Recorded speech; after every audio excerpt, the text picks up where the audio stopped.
Guys, what's going on? Just wanted to take a quick break to say thank you for all of your support. Please let me know if you have any questions about any of the topics that I ever cover here on the channel. Also, we've got a lot of good Betaflight 4.1 and Falco X comparison stuff coming up. Been doing a lot of testing on that with my new TARANIS that we are going to talk about in this video here. Don't forget to like, subscribe, and if you want to help me out, check out one of the Amazon affiliate links down below. We will see you in the video. What is going on, FPV people? Chad here, back with you on the Dorky and 40 channel. I got a new remote. I got a FreeSky TARANIS X LITE 9, the one that looks like a smaller TARANIS. It's not new, it's been out for a while now. Wanted to get back into playing The Sims a little bit, and my USB port broke on my old TARANIS. So, trying to keep things budget friendly. Rob actually picked up a T16 jumper, which is all the rage right now. It was just too big. I didn't like it. I'm a thumber. I want to be able to improve my flights, and I've always kind of had this question on, is thumbing holding me back? Is it the remote, or is it a combination of both? Now I think I'm going to get that answer, because the X9 Lite is a shrunken down TARANIS, as you know. I can hit the stick ends a lot easier now with my thumbs, and this flights that are just playing here in the background is just a little bit of me just kind of trying to set up my rates and smoothing rate and stuff like that, because it is different. That's the hardest thing when you make a big shift and a change like this, is trying to figure out where everything needs to go. Luckily, with Falco X, the RC smoothing setting really just seems to help me out a lot with that.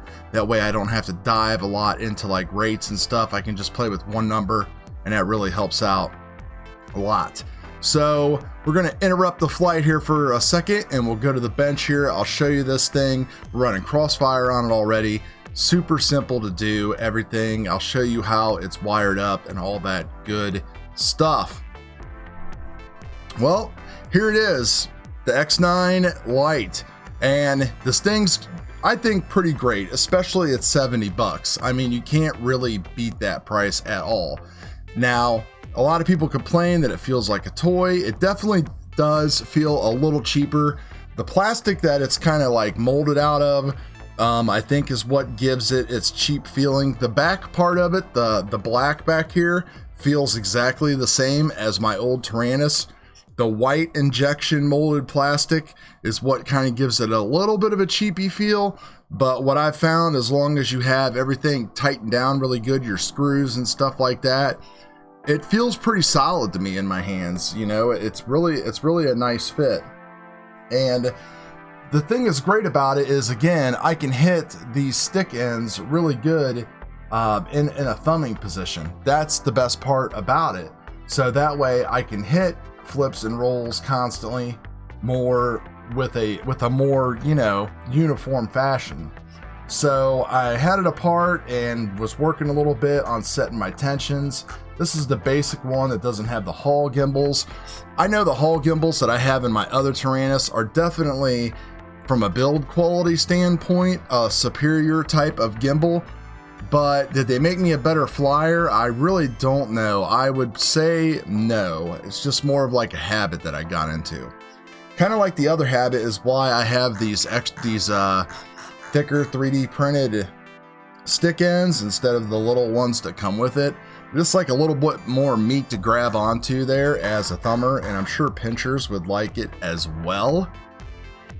So to get this thing up and going, there's plenty of videos out there. Albert Kim, a couple other people. You are going to have to flash this thing with a nightly build, which is no big deal. The hardest part about this whole process is finding an SD card that will actually work in here, because they don't like the new generation SD cards. So I actually just took the old 8 gig junky SD card out of my X9, stuck it in there, did the flashing and the firmware updates, and then pulled it back out and stuck it back in my big TARANIS. So I don't have any sounds on here or anything like that, but to me that stuff's just kind of overrated now. I never really liked it in the first place, whatever. It's nice using iNav. So this does have a micro USB on it now, which is great, because this is the only thing I needed in my whole existence that needed a mini USB adapter cable, so I don't have to worry about that anymore.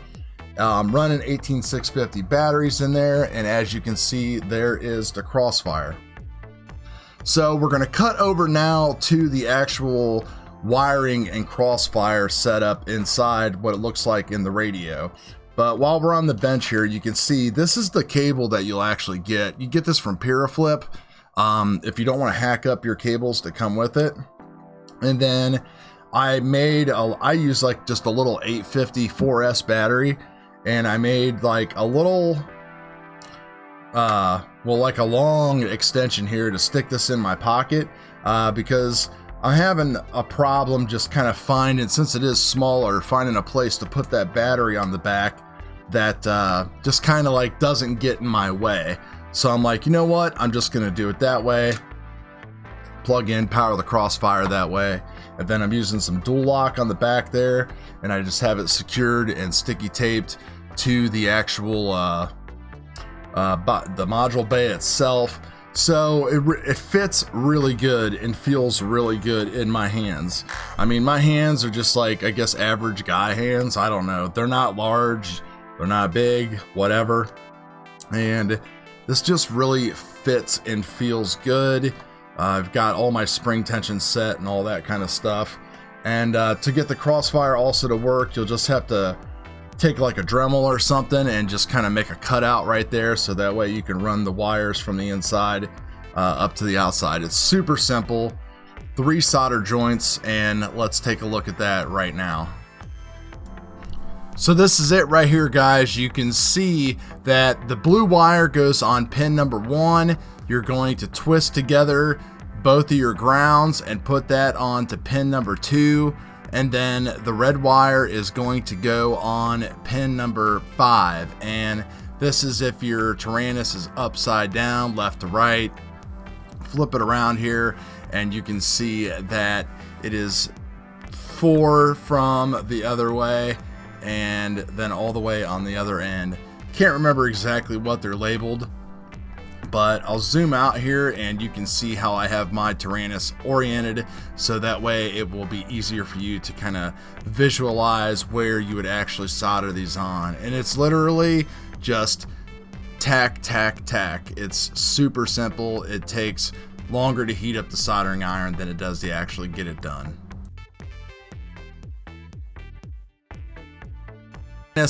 So yes, the TARANIS was upside down, so we're going to be working the left to right upside down, and then if you flip it around, you would be working right to left as far as those pins go. But I found this the easiest orientation for myself. So that's it, pretty simple. And just from my first couple flights that I have had with this, I'd have to say that, like I said, I'm pretty happy with the way everything's going. Lucky likes it as well. I feel a lot more confident doing the flips and rolls, but what I'm trying to still get my head wrapped around is finding my good lower throttle resolution with the amount of tension and smoothing and just basic flight and everything like that. Now, I haven't got it out to fly on my Betaflight quad yet. That's on the actual agenda for today. It's a little windy, but I just want to fly it anyway because I want to do some other comparison videos as well. So there is going to be some changes that is going to have to be made on that. But so far, I'll tell you what, for 70 bucks, like, I do not regret the decision at all. I would not buy another TARANIS. That jumper is just too big, and there's just too much crazy stuff that's going on with it that I don't want and don't need. I just don't want to deal with it anymore. This is simple and it works. I've had no issues with it through about 10 to 12 battery packs, and I'll report back maybe from time to time. You're definitely going to see my flying and how that works. So you'll be able to see exactly how transitioning to a shorter throw will affect it, and if I'll be able to clean up those rolls and stuff like that. So that's it, guys.